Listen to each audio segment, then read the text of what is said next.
Саламатсыздар ма? Мына 48-ші есепті шығару үшін ең бірінші бұл жерден мына синусқа назар аударайық.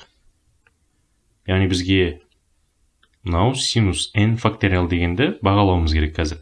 Себебі көріп отырғандарыңыздай мына шекті есептейтін болсақ, мына n факториал деп тұр, иә? n шексіздік ұмтылып бара жатыр. Бәрі синустың аргументі шексіздік болғанымен, бізде мынадай синус, мысалға бір x деп алайын, қарапайым функция.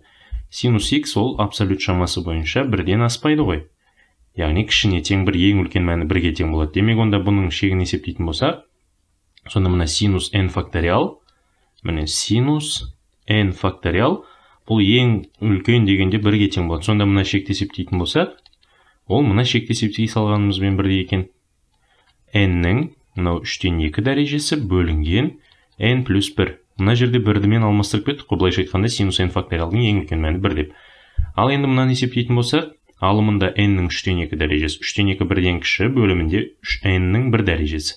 Демек онда бұның алымында бөлімінде n-ға бөліп тастаймыз. Яғни n-нің ең үлкен дәрежесіне бөлдік. Сонда міне n-нің 3-2 дәрежесі бөлінген n, мұнан n қосылған 1 бөлу n. Ал бұл тең лимит.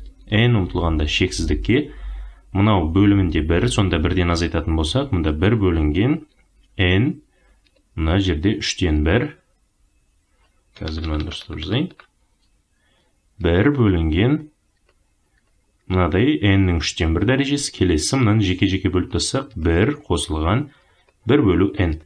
Ал енді осыны есептейтін болсақ, сан бөлу шексіздік 0-ге тең, 1 қосылған 1 бөлінген n, мынау да 0-ге тең. Сонда бұл 0 бөлінген 1 қосу 0, жауабы 0 шығады екен. Яғни, мына 48-ші есептің жауабы 0-ге тең болады екен.